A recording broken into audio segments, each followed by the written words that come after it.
Ah, endlich Weihnachten. Aber wo habe ich's nur? Ah, hier. Und jetzt eine Runde Lilith Wars, so wie damals. Aber ihr denkt, das ist die falsche Konsole? Na, dann schaut euch das hier mal an.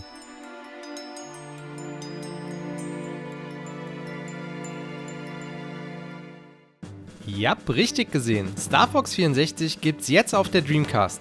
Und ich sage euch, dieser Port ist der beste Port für eine stationäre Konsole, den es je gab. Und damit herzlich willkommen zu einer neuen Folge Mission Adaption, dem Format, das sich den spannenden Portierungen und Umsetzungen von Videospielen widmet.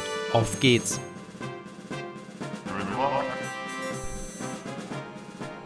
Der Tag ist endlich gekommen. Ich hatte ja bereits Ende August darüber berichtet. Ihr habt das Video dazu noch nicht gesehen? Dann holt das gerne jetzt an dieser Stelle nach. Nun, nach einigen Monaten und Dutzenden Builds später, ist Lilith Wars für die Dreamcast jetzt endlich für die Öffentlichkeit verfügbar. Das Projekt stammt von der Homebrew-Legende J.N. Martin 84, der nach seinen unglaublichen Portierungen von Doom 64 und Wipeout hier erneut ein Meisterwerk abgeliefert hat. Die Arbeiten sind noch gar nicht so lange her, sie begannen im Sommer diesen Jahres. Und selbst in der Anfangsphase des Portes war dieser phänomenal, aber mit Grafikfehlern, da die Dreamcast die Grafik grundlegend anders berechnet als das Nintendo 64. Eine enorme Menge an Feinschliff war also nötig, damit das Spiel heute so glänzt, wie es das tut. Bugs wurden ausgemerzt, Sound und Optik optimiert, bis das Ergebnis den N64-Klassiker schließlich erreichte und ihn nun sogar übertrifft. Vor einigen Wochen wurde dann J.N. Martins GitHub-Seite mit den finalen Daten zum Spiel aktualisiert. Aber ihr fragt euch sicherlich, wie schlägt sich der Port auf Segas letzter Konsole? You wanna know about Star Fox 64, eh? Yeah, and you'd better tell us all you know. Die Antwort ist hervorragend. Hauptsächlich wurde die Grafik poliert und kleinere Details hinzugefügt. Außerdem läuft das ganze Spiel in einer höheren Auflösung und deutlich sauberer. Beim Booten erscheint das Sega-Lizenz-Logo mit dem witzigen Zusatz Sega does what Nintendo don't. Im Intro prangt dann das Dreamcast-Logo statt des N64-Logos, was ein nettes kleines Detail ist. Und schaut ihr dann auf euren Controller, während ihr eine VMU eingesteckt habt, könnt ihr Fox McClouds Gesicht als kleine Dot-Matrix-Grafik erkennen. Das Speichern auf der VMU ist natürlich möglich und das Spiel belegt ganze 3 mickrige Blöcke auf eurer VMU. Ich habe mich in die Weiten des Weltalls gestürzt und für euch den Port angetestet und ich kann euch sagen, dieser Port sieht einfach phänomenal gut aus. Die Grafik ist knackscharf und die typische matschige Grafik des N64 ist verschwunden. Star Fox läuft auf der Dreamcast auch teils viel flüssiger als auf der Original-Hardware, die 1997 teils mit Slowdowns zu kämpfen hatte. Und auch der Sound ist durch das Audio-Enhancement dieses Ports viel klarer und kräftiger. Be careful, it's a trap! Use bombs wisely! Die Steuerung ist dabei perfekt an das Dreamcast Gamepad angepasst worden.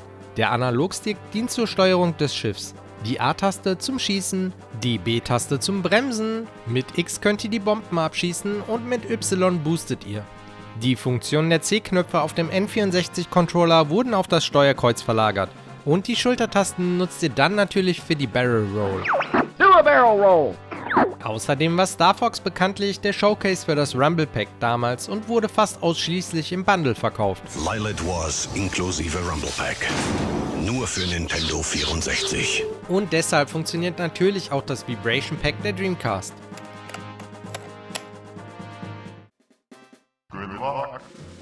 Den Mehrspielermodus habe ich damals mit meinen Freunden rauf und runter gespielt. Und auch der Mehrspielermodus auf diesem Port funktioniert tadellos. Und dank der 4 Controller-Ports an der Dreamcast ist derselbe Couch-Koop-Multiplayer-Spaß garantiert wie damals auf dem N64.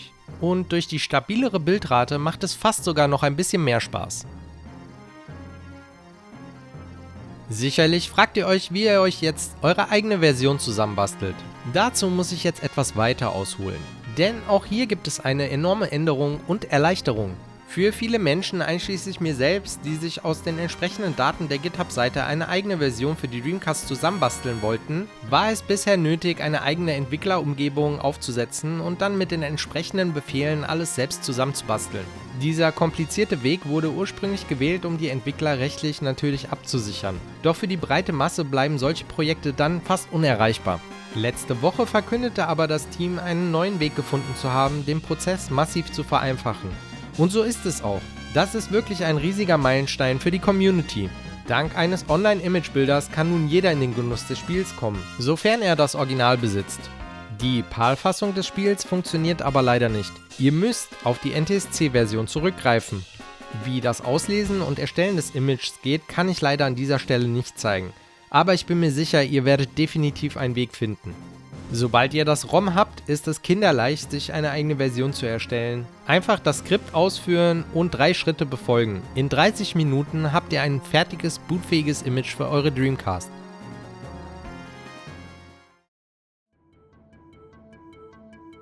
Ich weiß, Leute, es ist ein Nintendo-Klassiker, aber ich kann es kaum erwarten, das Spiel über die Festtage noch einmal in neuer Pracht auf meiner Dreamcast zu erleben. Es ist einer der wenigen N64-Titel, die ich wirklich liebe, und das Ganze auf meiner absoluten Lieblingskonsole ist ein wahr gewordener Traum. Durch die verbesserte Performance, die schärfere Optik und den Dreamcast Analogstick, der einfach definitiv besser gealtert ist als der Nintendo 64-Stick, kombiniert sich das Ganze zu einem perfekten Erlebnis. Also worauf wartet ihr? Erstellt euch ein Image und genießt es. 2025 war für die Dreamcast ein spektakuläres Jahr und ich bin schon gespannt, was uns 2026 erwartet. Und nochmal in eigener Sache, ich bin nun seit einem Jahr auf YouTube und feiere mit diesem Video meinen Kanalgeburtstag. Ich wollte euch einfach nur mal danken, dass ihr Teil meiner Community seid und euch den ganzen Schrott, den ich dieses Jahr produziert habe, überhaupt angesehen habt. Also vielen Dank. Wie immer, bleibt neugierig und spielt Retro. Ciao.